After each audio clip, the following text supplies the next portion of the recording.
네요. 저 물 하나만 좀 갖다 주시겠어요? 여기다가. 네, 소개받은 김경아입니다. 반갑습니다. 제가 1년 전에도 씨앗교회에 왔었거든요. 기억하시죠? 그때는 이제 코로나가 한창이어서 온라인으로 이제 예배를 드릴 때였는데 이렇게 오프라인에서 또 뵙게 돼서 반갑습니다. 지난달에는 저희 남편도 불러주셨더라고요. 네, 이렇게 부부를 동시에 불러주시는 영광을 주셔서 너무나 감사할 따름입니다. 네, 소개받은 대로 저는 이제 성교육 강사로 활동하고 있고요. 성에 관한 책을 2권을 냈습니다. 네, 제가 이 파란색 책을 냈고 나서 씨앗교회에 왔었고요. 1년이 지나 이 청소년판을 내서 다시 오게 되었습니다. 여러분에게 안내가 나간 것처럼 오늘은 성에 대한 이야기를 할 건데요. 교회 안에서 성에 대한 이야기를 하는 것이 굉장히 어렵고 하지 않는 이야기 중에 하나인데 오늘은 좀 터놓고 그 얘기를 해보고 싶습니다. 여러분은 성 그러면 어떤 생각이 떠오르시나요? 어떤 느낌이 드세요? 네? 공주? 네. 성생활? 캐슬. 네. 그 성이 아니고요. 마음 신변에 날 생자를 쓴 몸과 마음의 이야기의 성 이야기를 할 것입니다. 오늘 이제 성찬식을 할 때 목사님께서 예수님의 뜻대로 사세요 라는 말씀을 하셨습니다. 자, 우리는 이렇게 몸을 갖고 태어나서 몸을 가진 한계를 느끼면서 살아가죠. 우리 몸은 변해왔고 특히 이제 갱년기 이후의 분들은 자기 몸이 사춘기 때 이상으로 급격하게 변하는 걸 느끼고 삽니다. 우린 몸에 갇혀 있고 몸으로 우리의 사랑을 표현하고 사는 존재죠. 그리고 우리는 기쁘고 슬프고 화나고 하는 희로애락을 느끼는 마음을 가진 존재입니다.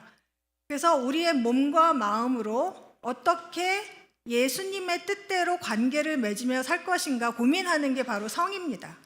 그래서 성은요, 뭐 별다르게 야하거나 부끄럽거나 이런 주제가 아니라 우리 일상의 얘기고 어떻게 인간관계, 특히 사랑하는 사람과 잘 사랑하며 살 것인가 이것에 관한 이야기입니다.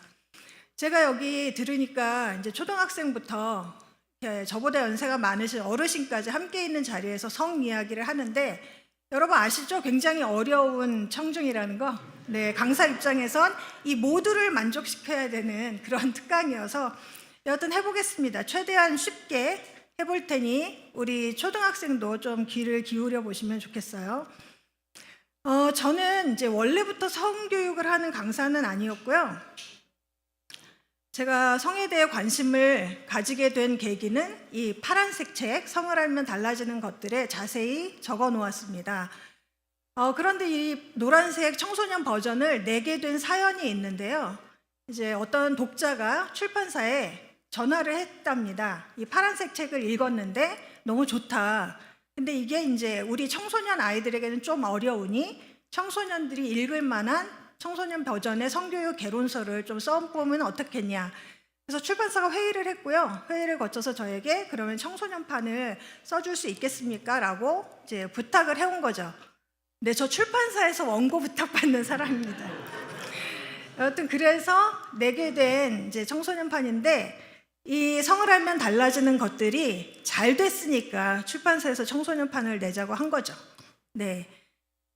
제가 성교육 이 파란색 책을 내고 나서 굉장히 좋은 반응이 있었습니다. 교회 안에도, 한국교회 안에도 이 정도의 건전한 상식을 가진 이야기들이 되는구나. 이런 평가를 많이 받아서 호평을 받았습니다. 여러분이 대부분 알고 제 책을 읽으신 분들은 아시다시피 제가 성에 대해 관심을 가지게 된 것은 제가 셋째 아이, 막내 아이를 입양하고 나서입니다. 입양과 성이 무슨 상관이길래? 네, 지금부터 좀 제 사연을 말씀을 드릴게요. 저는 이제 2딸을 낳고 남편이 입양하자고 그래서 저를 설득당해서 셋째 아이를 입양을 했습니다. 근데 이제 아이 둘은 키워봤지만 입양이란 건 처음이니까 입양에 대해 열심히 또 공부하고 교육도 받고 그렇게 살았습니다.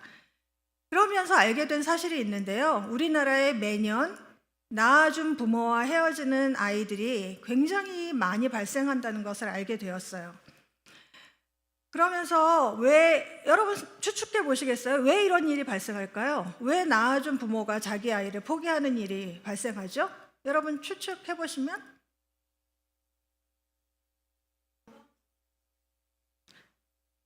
잘 안 들려요.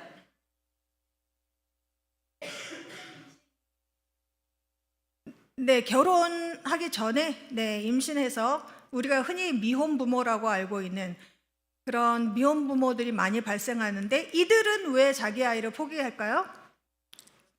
네, 여건, 경제적인 여건이 가장 크고 두 번째로 우리 사회가 결혼관계 밖에서의 임신을 굉장히 폄훼하는 사회이기 때문에 그렇습니다. 그 다음에 이제 아동학대로 분리된 아이들도 많고요. 또 결혼한 사람 중에도 소위 불륜이라고 하는 자기 배우자가 아닌 사람과 성관계를 해서 임신을 하게 되는 경우 포기되는 아이들이 있습니다. 저희 막내가 2004년생입니다. 올해 대학을 들어갔어요. 그런데 그 아이가 태어난 해에 이렇게 낳아준 부모와 헤어진 아이들의 숫자가 몇 명 정도 될까요? 이것도 추측. 누구세요? 10,000명? 네, 손 들어주세요. 감사합니다. 제가 이 책을 사인해서 선물로 드릴게요. 네, 이따가 꼭 받으시길 바랍니다. 네, 10,000명 좀 안 되는, 진짜 그냥 찍으신 거잖아요. 네, 10,000명 가까운 아이들이 낳아준 부모와 1년, 한 해에 헤어져서 여러분이 흔히 보육원이라고 알고 있는 아동보호시설에서 지내고 있었습니다. 그 아이 중에 한 명이 저희 막내가 된 것이죠. 자, 작년에는 그러면 숫자가 어느 정도였냐면 4,000명대로 줄었습니다. 네, 완만하게 이 숫자가 줄었어요. 다행이죠. 네, 다행이지만 이 숫자가 준 거에는 그 이면에 또 다른 슬픈 사연이 있을 거예요. 네, 이렇게 계속해서 낳아준 부모와 헤어지는 아이들이 발생하는 것을 보고 굉장히 마음이 아팠어요. 저는 모든 아이는 가정에서 행복하고 건강하게 자라야 된다고 믿습니다. 이것은 제 견해뿐만이 아니라 UN 아동 인권 선언문이라는 데서 공유하는 가치입니다. 온 인류가 아이는 모범지기 그렇게 자라야 된다고 믿는 것이죠. 자, 저도 그 말에 깊이 동의해서 시설에서 자라는 아이에게 우리가 부모가 되어주자, 가정을 선물해주자, 이런 가치를 이제 홍보하러 다니는 활동가로 아주 열심히 살았고요. 그 결과 저희 주변에 저희 부부를 아는 사람들 중에 입양을 한 가정들이 많이 생겼고요. 이 분들이 전국 곳곳에서 입양한 아이와 지지고 볶고 살고 있습니다. 입양 가정이라고 다를 바 없이 여러분 가정과 똑같이 희로애락을 겪으면서 살고 있어요. 그런데 제가 보니까 입양에 대해서 잘 모르거나 혹은 오해하는 사람들이 그리고 편견을 가진 사람들로 인해서 입양아 당사자랑 그리고 입양 가족들이 마음고생을 하더라고요. 가령 어떤 말로 마음고생을 하냐. 입양을 한다. 그러면 이제 어르신들 중에는 검은 머리 짐승은 거두는 게 아니다. 이런 얘기를 하시는 분이 계십니다. 그런데 우리는 짐승을 키우는 게 아니라 사람을 키웁니다. 그리고 또 많이 듣는 말이 남의 자식을 어떻게 키우냐. 근데 저는 애를 2명을 낳았죠. 내가 낳은 자식도 내 맘대로 안 되더라고요. 그러니까 남이 낳은 자식도 내가 낳은 자식과 별반 다르지 않게 장단점이 있으리라 생각을 했습니다. 자, 이런 여러 가지 편견의 말들이 입양 가족을 굉장히 힘들게 해서 그 다음부터는 제가 이제 주로 학생들을 만나 입양이 어떤 것인지 제대로 알리는 입양 교육 활동가로 오래 활동을 했어요. 이런 활동을 열심히 계속 했는데 어느 날 이제 좀 현타가 왔습니다. 아니, 내가 이런 활동을 열심히 했는데 결국 근원적으로 해결해야 할 것은 자기가 낳은 아이를 포기하지 않도록 하는 것에 더 애를 쓰면 좋겠다라는 생각이 온 거죠. 그래서 청소년이나 청년들이 성관계를 준비해서 할 수 있도록, 그리고 성관계에는 반드시 책임이 따른다는 것을 말해주고 싶은 사람이 되고 싶었어요. 그러려면 제가 먼저 올바른 관점과 정확한 지식을 채워야 했겠죠. 저는 사실 이 성에 대해 공부하기 전에는 제가 성을 잘 안다고 생각했어요. 왜냐하면 연애도 해봤죠. 결혼도 30년 가까이 했죠. 그 다음에 아이도 낳아봤고 입양까지 했으니까 성이란 것을 잘 안다고 생각했습니다.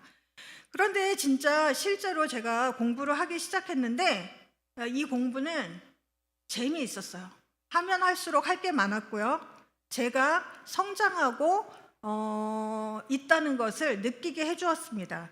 그리고 제 자신 스스로 성에 대해 잘못 알고 있었던 것들을 이렇게 교정하게 되면서 저에 대한 자존감도 굉장히 높아졌고요.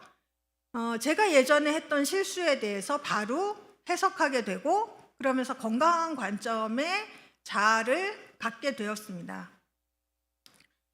네, 제가 그 자가 면역 질환 중에요, 이렇게 제 몸의 샘을 파괴하는 질병이 있는데, 그래서 침이 잘 안 나옵니다. 이렇게 말을 하다 보면 입이 말라서 물을 좀 마셔가며 하겠습니다. 양해를 부탁드릴게요. 저 너무 건강해 보이잖아요. 네, 여러 가지 질병과 함께 살고 있습니다. 이거를 좀 움직여 주셔서 제 물을 놓게 부탁드릴게요. 네, 제가 좀 손이 많이 가는 사람이네요. 감사합니다.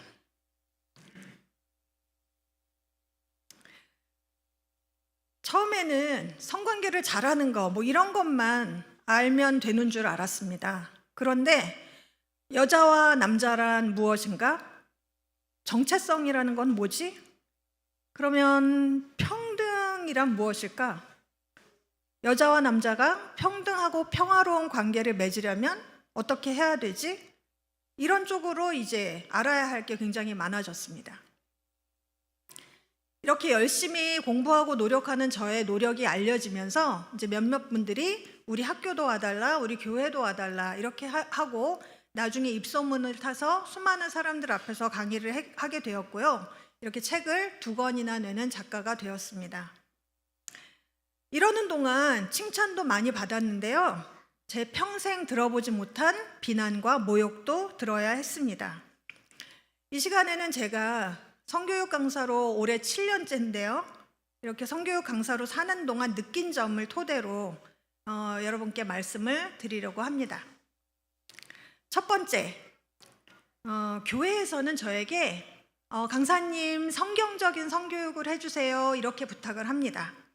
그래서 제 나름대로 제가 생각하기에 성경적이라고 믿는 바를 이야기했습니다. 제가 믿는 성경적인 삶이란 이런 거예요. 예수님이 당신의 목숨을 내놓을 정도로 저를 사랑하신다는 사실. 근데 나만이 아니라 상대방도, 내 옆에 있는 사람도 그렇게 사랑한다는 사실. 그러니까 우리는 이웃을 내 몸과 같이 사랑하고 살아야 한다라고 이렇게 믿었어요. 이게 제가 믿는 성경적인 삶입니다.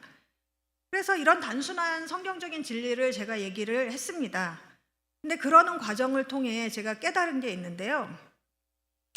우리가 성경적이라고 얘기할 때 너무 많은 주관적인 해석들이 존재한다는 것을 알게 되었습니다. 심지어 성경적이라는 단어가 얼마나 오용되고 남용될 수 있는지도 알게 되었죠. 제가 말하는 게 성경적인 건지 저도 잘 모르겠고, 저더러 성경적이지 않다고 얘기하는 사람들이 어떤 기준으로 그렇게 얘기하는지도 잘 모르겠더라고요. 우리는 성경적이라는 말을 남용하는 버릇이 있는 것 같아요. 특히 뭔가 부담스러운 주제에 성경적이라는 단어를 붙입니다. 예를 들어 저한테 성경적 성교육을 해달라. 성, 부담스러운 주제죠. 그 다음에 성경적 자녀교육, 성경적 경제, 성경적 정치, 이렇게 성경적인 결혼, 성경적인 연애와 결혼, 이런 부담스러운 주제에다가 성경적이라는 단어를 붙여요. 그래서 마치 하나님이 이런 것들에 대해 정확한 의견을 갖고 계시다는 인상을 만들어냅니다. 그런데 그 하나님의 의견이 우연히도 내 생각과 일치한다? 그러면 그거 성경적이라고 부르는 거죠. 여기까지 잘 따라오셨죠? 네. 성경에서 어떤 부분을 취사 선택하면 안 된다고 우리는 주장하잖아요. 그렇게 배움도 받고. 그런데 성경적이라는 단어를 사용하게 될 땐 거의 언제나 선별적입니다. 제가 청소년, 청년들 성교육에서 이제 쪽지 질문을 받아요. 손 들고 하라면 절대 안 하는 주제가 성입니다. 그러니까 쪽지로 질문을 받으면 교회 성교육에서 가장 많이 나오는 질문 중에 하나가 자위가 죄인가요입니다. 사실 이제 자위는 죄다라는 것이 교회 안의 통념처럼 자리 잡아서 자위를 하는 청년들의 자책감이 굉장히 크더라고요. 그것 때문에 성에 대한 왜곡된 시선을 갖게 된 청년들도 있고요. 자, 그렇다면 자위를 금지하는 게 성경적일까요?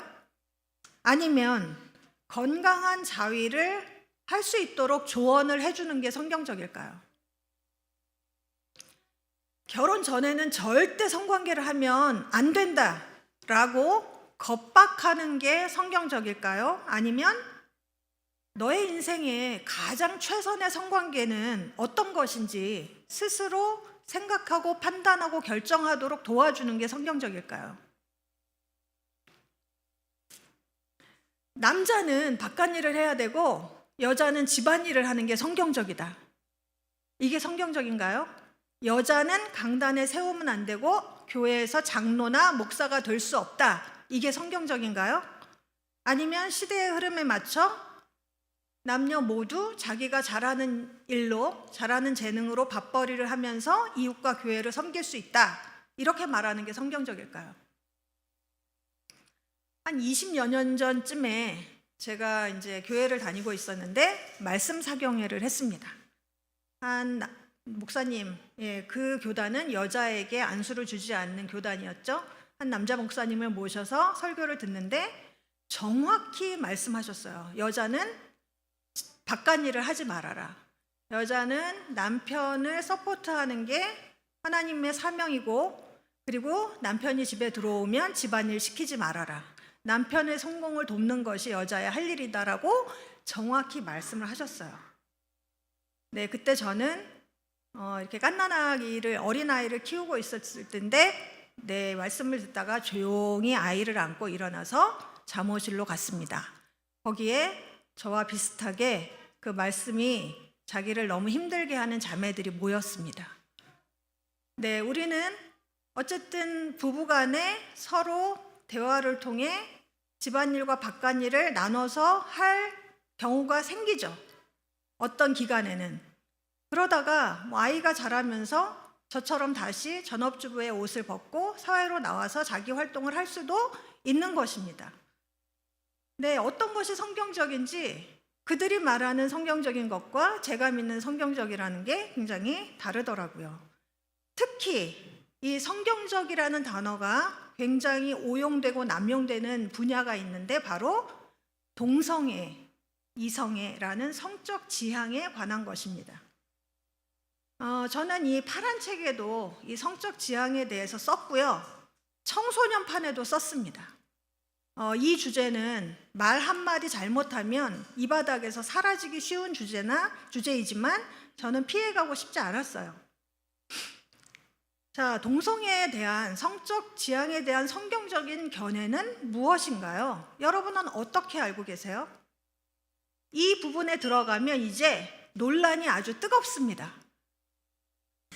자, 그래도 제가 알기에 씨앗교회는 이 사안에 대해 열린 토론이 가능한 것 같아요. 네, 그래서 굉장히 다행이라고 생각합니다. 자, 동성애는 죄라고 알려진 성경 구절이 구약에는 레위기, 신약에는 로마서에 이렇게 적혀 있습니다. 그런데 동성애를 동성애는 죄다, 이 구절을 해석하는 신학자의 견해가 다양합니다. 2018년에 IBP라는 출판사에서 동성애에 대한 2가지 견해라는 책이 나왔어요. 제가 이 한국 기독교 출판사 안에서 동성애에 관해 나와 있는 책을 거의 다 읽었는데요. 이 책이 그래도 굉장히 다양한 여러 가지 견해를 한 책에 묶어놔서 궁금하신 분들이 이 책을 읽으시면 좋겠고요. 굉장히 어려운 책입니다. 관심 있으신 분들이 스터디하시면 동성애를 잘 이해할 수 있는 책이에요. 이 책은 4명의 저자로 구성되어 있는데요. 4명 다 우리가 흔히 복음주의권이라고 말하는 이제 보수적인 신학교에서 가르치는 교수님들, 목사님들이에요. 근데 이 4분이 이 동성애는 죄라고 알려진 이 구절에 대해 해석하는 게 다르고요. 그리고 동성애는 그 당시 성경이 쓰여질 당시에는 죄가 맞지만 지금의 동성애를 말하는 게 아니다라는 신학자도 있어요. 그리고 분명히 동성애는 죄지만, 그리고 동성애 행위는 죄이지만 성적 지향은 죄라고 볼 수 없다, 이렇게 말하는 신학자도 계셨습니다. 와우, 어떤 것이 성경적일까요? 저는 그 책을 통해서 알게 된 게 동성애에 대해 내가 믿는 성경적 해석이 절대적이지 않다는 것을 알게 되었고, 저는 그 사실을 인정하면 교회 안에서 동성애에 대해 다양한 의견이 공존할 수 있지 않을까 생각합니다. 아까 말씀드린 그 4명의 신학자가 공통적으로 얘기하는 부분이 2개가 있어요. 뭐냐면 동성애자는 존재한다. 그런데 동성애자의 존재를 아예 거부하는 사람들도 있잖아요. 그리고 또 그 신학자들 4명이 공통적으로 얘기하는 것은 교회는 이런 사람들을 환영하고 함께 공동체로 성장해야 된다. 이 신학자들이 공통적으로 하는 이야기더라고요. 제가 말씀드린 것처럼 동성애를 반대하는, 우리는 동성애 반대한다고 주장하는 진영에 서 있는 기독교인들은 다른 해석을 절대로 인정하지 않습니다. 자신들과 다르게 해석하는 사람들을 공격합니다. 제가 당했거든요. 근데 저는 사실 동성애를 찬성한다 이런 얘기를 해본 적이 없는데요. 제가 이제 강의에서 젠더라는 단어를 썼습니다. 이 젠더는 그냥 우리가 사회문화적으로 여자는 이래야 돼, 남자는 이래야 돼 라는 어떤 성별 고정관념을 일컫는 단어거든요. 그런데 그 단어를 사용한 것이 그들의 레이더에 포착이 됐고, 이런 강사는 한국 교회의 강단에 세우면 안 된다라고 어떤 유튜버가, 그분은 이제 의사였는데 이 반동성애 진영의 핵심 스피커 중에 한 명이에요. 이분이 1시간짜리 동영상을 올렸습니다. 자신의 유튜브에. 그거를 이제 제보받았어요. 어느 날 밤에. 그 다음 날부터 난리가 났습니다. 어떤 일이 벌어졌냐면 이 동성애를 반대하는 진영의 사람들은 굉장히 공격적이고 열심히 활동하는 그런 부류의 분들이 많이 모여 있어요. 제가 속한 연구소 대표 전화번호로 항의 전화를 하더라고요. 그 다음에 제 남편이 일하고 있는 선교단체 전국에 사무실이 있는데 전국 사무실로 전화가 막 항의 전화가 옵니다. 제 메일로도 항의 메일이 왔고요. 그리고 제 콘텐츠, 그 사람이 올린 콘텐츠가 사실인지 아닌지를 전혀 의심하지 않고 그것을 사실로 믿는 기독교인들이 굉장히 많다는 걸 알게 되었고요. 곳곳에 기독교인들이 자리 잡은 카톡 방에 그 동영상이 돌면서 이 사람은 교회에서, 학교에서 부르지 마라, 이렇게 이제 얘기가 돌기 시작했습니다. 와, 이런 일은 처음이었어요. 이런 일을 겪으면서 저는 처음으로 공황 발작이라는 걸 겪었습니다. 숨이 안 쉬어지는 그런 경험을 했고요. 그래서 신경안정제랑 항불안제를 복용하면서 한동안 지내야 했습니다. 매일매일 그 동영상이 떠나지 않고 저를 비난한 사람들의 얘기가 저를 완전히 사로잡아서 굉장히 괴로운 시간을 보냈어요. 그런데 제가 그때 이 파란색 책을 교정 보던 시기였거든요. 그 동영상이 올라왔을 때. 근데 책도 못 내겠더라고요. 무슨 일을 겪을지 너무 두려우니까. 그래서 일단 모두 다 스탑을 시켰어요. 그러면서 사망의 음침한 골짜기로 막 내려가서 거의 잠도 못 자고 밥도 못 먹는 폐인 생활을 지속했습니다. 근데 이런 동영상 공격을 저만 받은 게 아니에요. 그 유튜버는 이 공격할 대상을 찾아 늑대처럼 찾아다닙니다. 그래서 자신들과 얘기가 생각이 다른 사람들을 계속 공격하는 동영상을 올려요. 자, 어떤 총신대학교의 한 강도사님도 타겟이 됐어요. 이분은 그래서 교회에서 사역하는 데 너무 큰 곤란을 겪었습니다. 그래서 이분은 법적 투쟁까지 갔어요. 그래서 법원에서 그 동영상을 내려라 라고 판단이 냈는데도 이 반동성애 진영은 이것을 이렇게 하는 것이 하나님의 뜻이라고 믿어요. 굉장히 무서운 거죠. 그래서 이런 법원의 결정도 듣지 않고 계속 하더라고요. 사람을 바꿔가며 공격할 대상을 바꿔가면서 그렇게 혐오하고 모욕하는 동영상을 올립니다. 이제 제가 입양계에서 굉장히 열심히 활동했기 때문에 저를 아는 입양 가족들이 꽤 있는데요. 입양한 가족들 중에 이제 기독교인이 많습니다. 그리고 그 기독교인들은 우리가 흔히 보수적이라고 얘기하는 보수적인 기독교인들이 많아요. 제 동영상이 이제 입양 가족들 카톡방 뭐 여기저기에 이제 알려졌어요. 마치 홍해처럼 쫙 갈라지는 거예요. 제가 그런 말을 그렇게 할 사람이 아니다라고 저를 믿어주는 사람들, 저 사람은 저럴 줄 알았다. 맨날 입 바른 소리 하더니 잘 됐다라고 믿는 쪽, 이렇게 쫙 갈렸습니다. 나의 친구가 누구인지, 욥이 친구들이 와서 막 위로해 준답시고 얘기를 했는데 나의 친구가 누구인지가 딱 그때 판별이 되더라고요. 어떤 분은 그 카톡방에서 저를 대신해서 싸워주는 분들도 계셨습니다. 정말 너무 고맙죠. 그렇게 사망의 음침한 골짜기에 빠져 있을 때 제가 이제 교회 소그룹에서 이런 상황을 다 얘기를 했죠. 그러다가 이제 저희 그 작은 구역 모임의 이제 리더 분께서 상담하고 코칭하는 일을 하시는 집사님이었어요. 그분이 저에게 이런 얘기를 하셨습니다. 제가 교회에서는 사모님인데요. 사모님, 우리가 살 날이 그렇게 많이 남지 않았다. 그러니 사모님이 잘하고 좋아하는 일을 하시라 라고 얘기를 해주셨는데 그게 그때 하나님의 음성처럼 들렸습니다.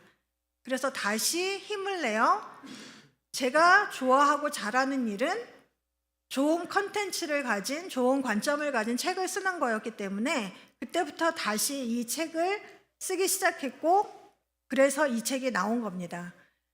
저의 사연을 아시거나 들으시는 분들이 저에게 이런 얘기를 하셨습니다.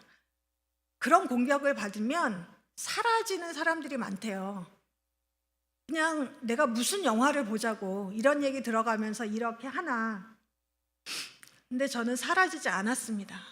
사라지지 않고 제가 생각하는 건전한 콘텐츠를 교회에 얘기하고자 이 자리까지 온 것입니다. 자, 그 사람들, 동성애를 반대한다는 사람들은 자신들만이 성경에 대한 해석의 권한을 지닌 것처럼 생각하고 행동합니다.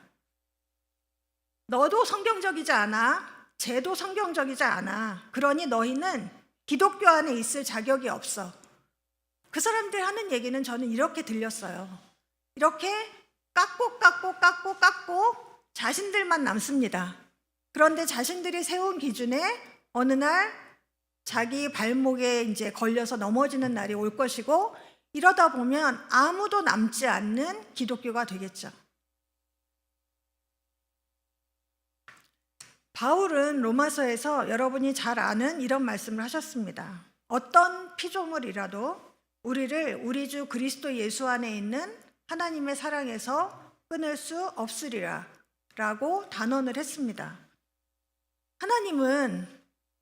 하나님의 사랑은 우리 생각보다 훨씬 깊고 넓고 그 품이 넓다는 거, 이 넓은 품 안에서 이런 사람도 살 수 있고 저런 사람도 존재할 수 있는 거 아닐까요? 저는 그렇게 믿습니다. 제가 좋아하는 작가 레이첼 헬드 에반스라는 분이 계세요. 그분이 다시 성경으로라는 책을 썼습니다. 거기에 쓴 내용을 제가 한번 읽어드릴게요.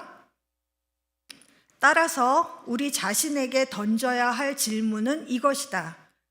나는 그리스도를 본받아 사랑의 마음으로 성경을 읽고 있는가? 아니면 판단과 권력, 이기심과 탐욕을 추구하기 위해 읽고 있는가?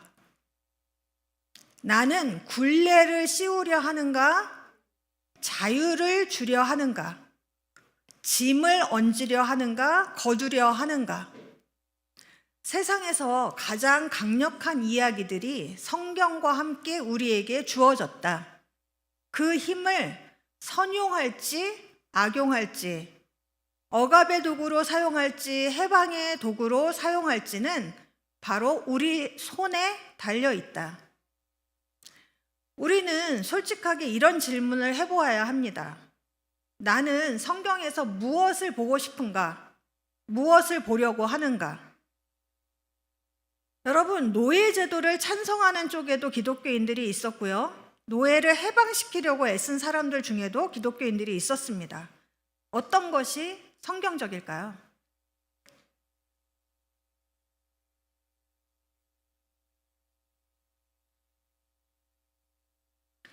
두 번째, 교회에서는 과학적 사실들, 전문가들이 오래 연구해서 쌓아온 결과물들을 잘 인정하지 않는 것 같습니다.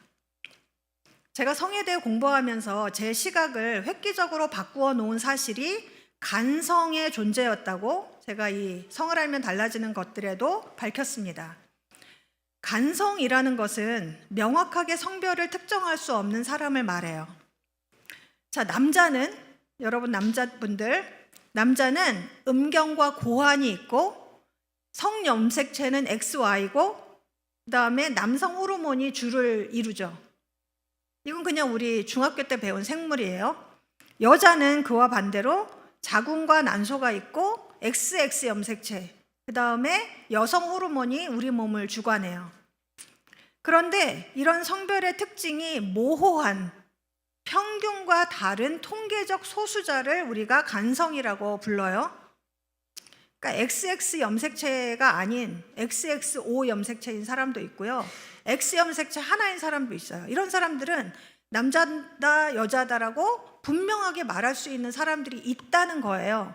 2017년 유엔에서 이런 사람들이 우리 전 세계에 0.05%에서 1.7% 정도 존재한다라고 발표했어요. 여러분, 1.7%면 어마어마한 비율입니다. 100명 중에 한두 명이라는 거예요. 근데 여러분 주변에서 간성 보신 적 있나요?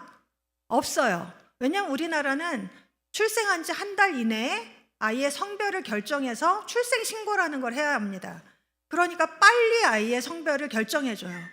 그런데 그 과정에서 이 아이를 제대로 관찰하고 연구하고 조사하지 않은 채 성별을 결정해 줬더니 사춘기 때 이상한 몸의 일이 벌어지는 거예요. 여자아이로 성별을 올렸는데 남성적인 특징이 자기 몸에서 드러나는 거죠. 이런 일들이 우리나라에서 겪는 사람들이 있습니다. 나는 모르지만.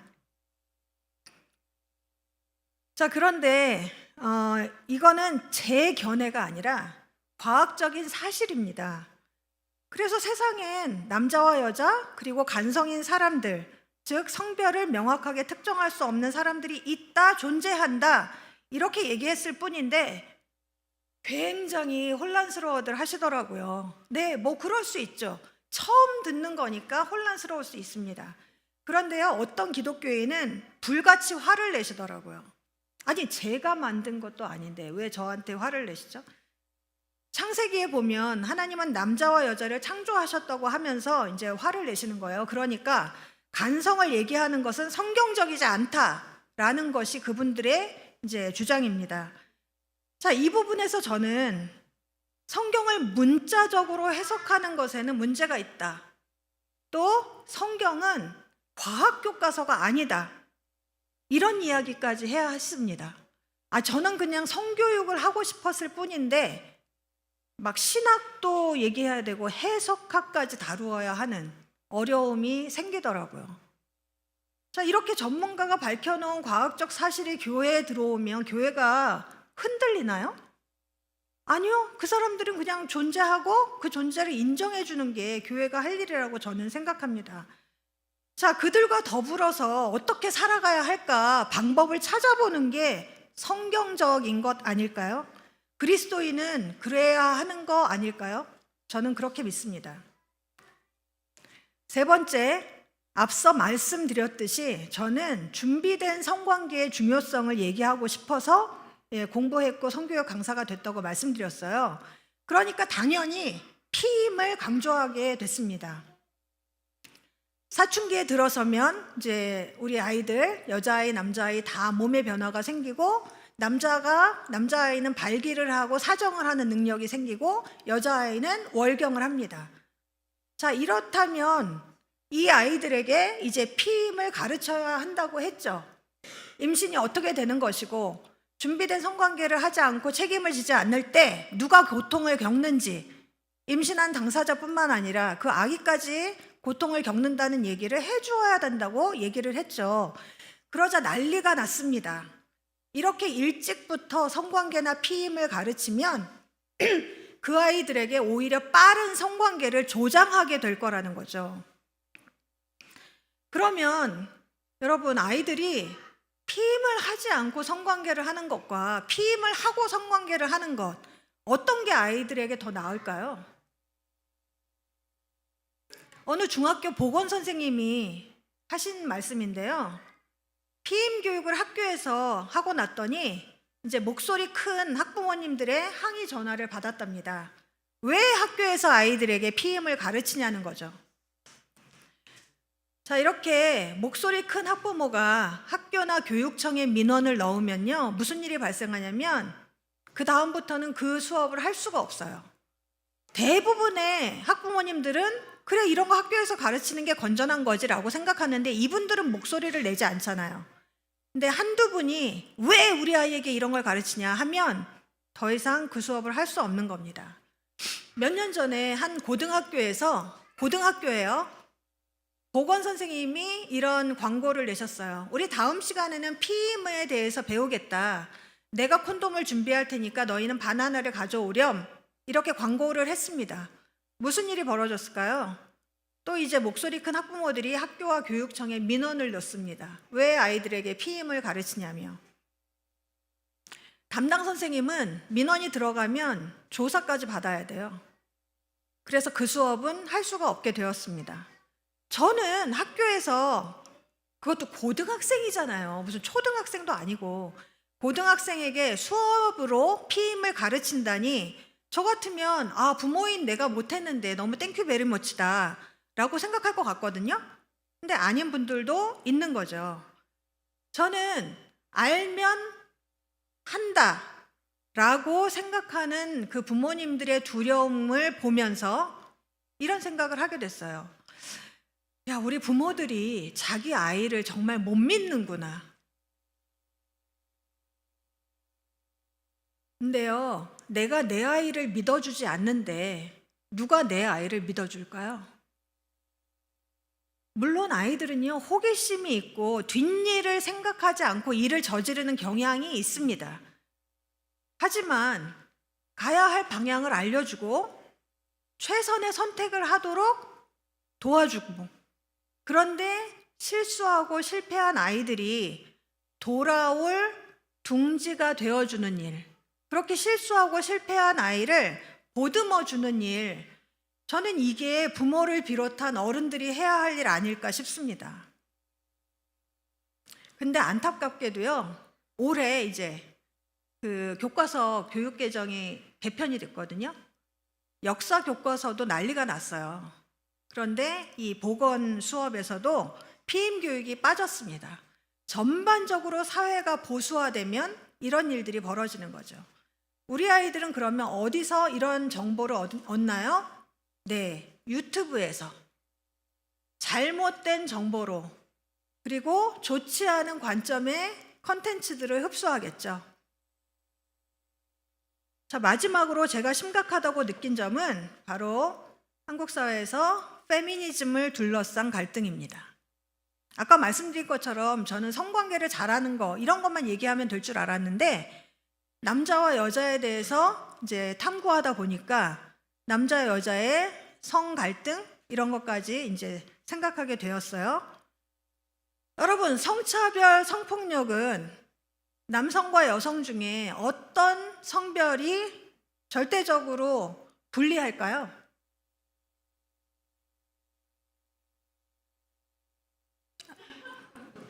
자, 성차별, 성폭력의 피해자는 여성이 절대적으로 많습니다.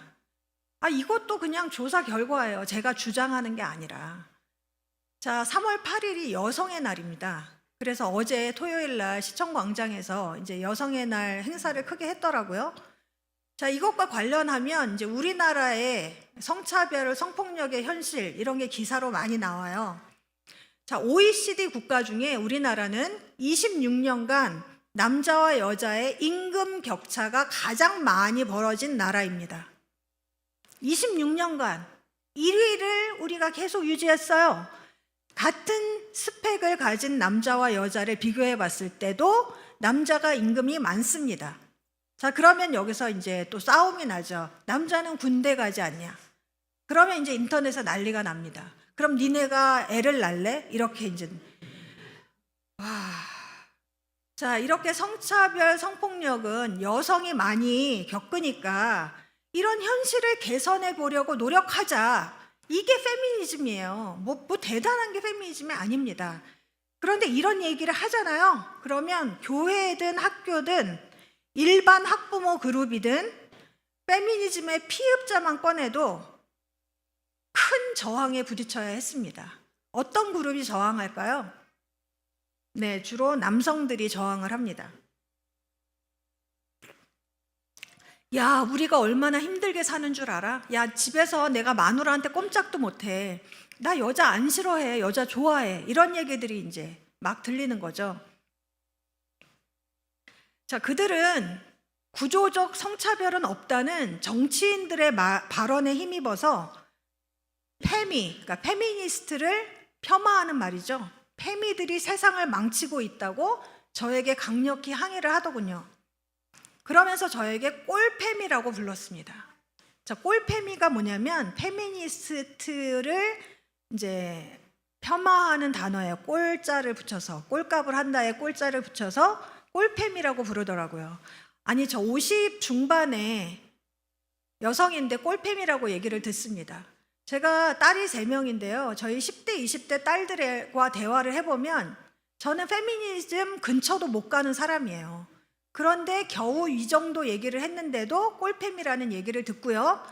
저는 아줌마니까 그래도 애들이 덜해요. 젊은 여자 선생님들에게는 성희롱적인 발언, 그 다음에 실제적인 물리적인 위협도 가합니다. 이게 학교 성교육의 현실이에요. 특히 교회는요, 페미니즘이 성경적인 여성성을 깨트리는 것이라고 아주 싫어하시더라고요. 아까 말씀드린 것처럼 여자는 남자가 성장 발전하고 수 있도록 집안에서 그를 돕는 역할을 해야 된다는 게 여전히 또 한국교회에 성경적인 여성상으로 자리 잡고 있습니다. 그러니까 이런 얘기를 하면 교회가 엄청 싫어하더라고요.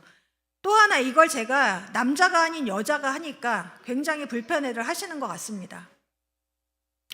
그런데 또 다른 한쪽의 부류는 페미니즘을 표방하면서 남성이나 다른 소수자를 혐오하는 그런 집단들이 있습니다. 그리고 그들은 이런 폭력을 정당화합니다. 너무나 오랜 기간 여성이 차별받고 억압받고 이렇게 살아왔으니 목소리가 터져 나오는 건 어떤 면에서 이해를 하고 당연합니다. 그런데 이런 분들은 페미니즘에 경도돼서 모든 사안을 남자와 여자, 여자의 남자 대결 구도로 해석을 하죠. 근데 인생이 그렇게 단순하지 않습니다. 한 예로 트랜스젠더 여학생이 있었어요. 자, 트랜스젠더는 뭐냐면 내가 갖고 태어난 성별과 내가 원하는 성별이 다른 사람들입니다. 이런 일이 왜 발생하는지는 몰라요. 그런데 자기는 내 성별이 싫다고 느낍니다. 이런 거를 성별 불일치감 혹은 성별 위화감이라고 불러요. 이런 분들은 자기 성별을 바꾸려고 시도를 하죠.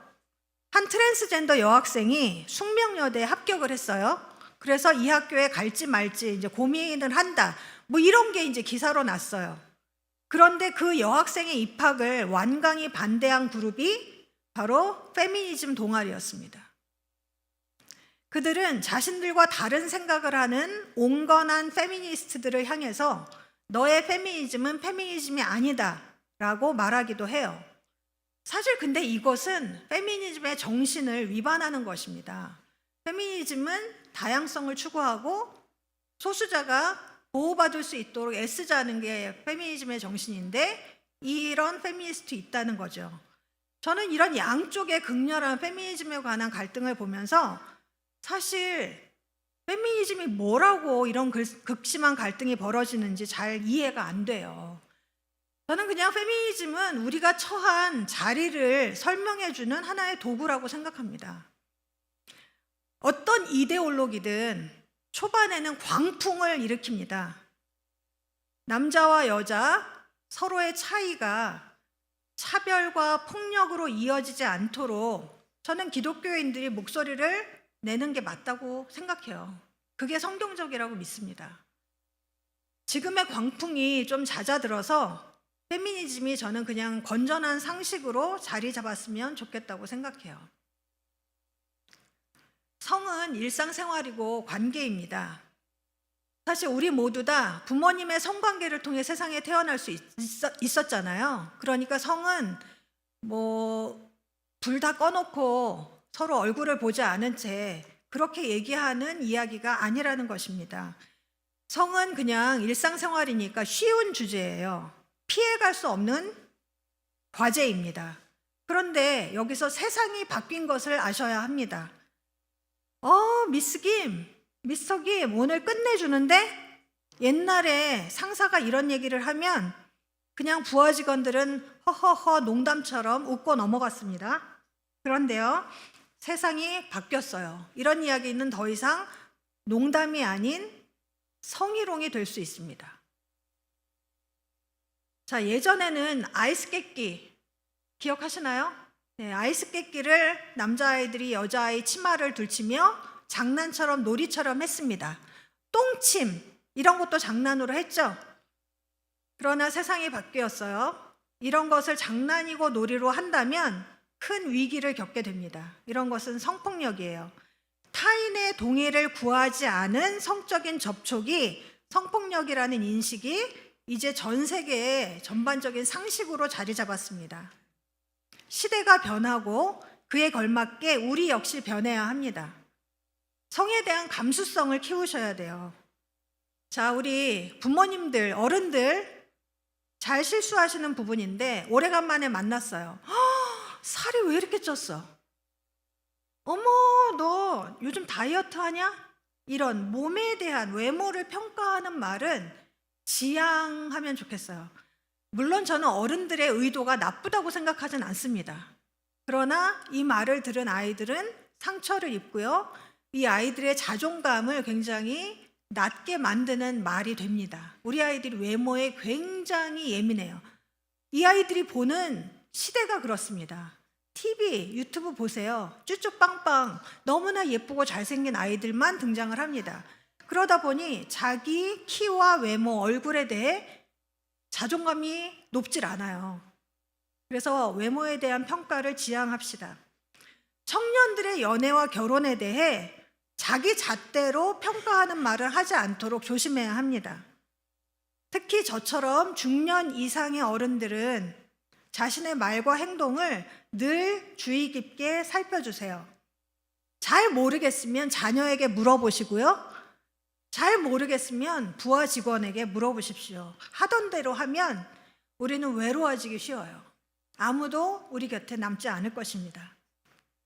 사랑한다는 명목으로 상대방의 허락을 받지 않는 성적인 행동을 하시면 안 됩니다.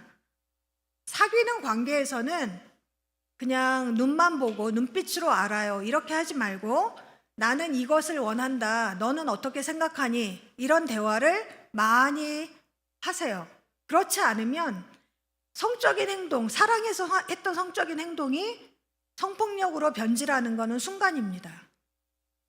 자, 성적인 행동에서 상대방의 침묵은 동의가 아니라 거절임을 마음에 새겨주세요. 상대방의 마음을 떠보려는 의도로 말과 행동이 다른 이중 메시지를 던지지 마세요. 제가 이거를 쓴 이유는 제가 제 남편이랑 연애할 때 많이 이랬기 때문에 스스로 이제 제 얘기를 하는 건데요. 그러니까 제 마음은 그게 아닌데 말은 다른 말을 하고 있는 이중 메시지를 저 같은 여성들이 하는 것을 보았기 때문입니다. 사귀기도 전에 성관계부터 하는 이 시대의 풍조를 본받지 마세요. 나를 위한 최선의 성관계를 잘 준비하도록 합시다. 이 노란 책 청소년이 성을 알면 달라지는 것들은 중학교 1학년 정도의 청소년들이 읽을 수 있도록 쉽게 썼습니다. 올바른 정보, 정확한 지식, 건전한 방향을 담으려고 애를 썼습니다. 어떤 분은 너무 순한 맛 책이라고 하더라고요.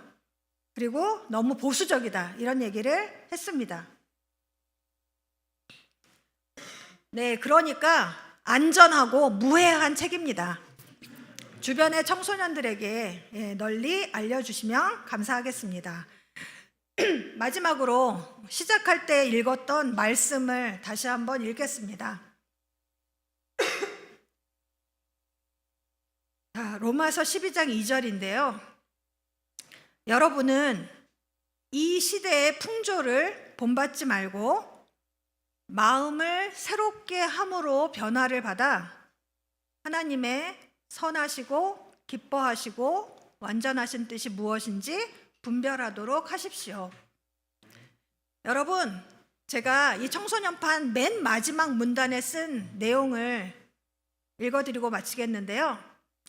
여러분, 다른 사람 눈치 보고 비교해서 움츠러들지 말고 나답게 자유롭게 사세요. 자신과 타인을 해치는 것들에 용감하게 맞서세요. 어떤 게 나에게 최선일지 현명하게 선택하고 결정하세요. 하나님의 뜻은 여러분이 자유롭게, 용감하게, 현명하게 사는 것이라고 믿습니다. 아멘. 경청해 주셔서 감사합니다.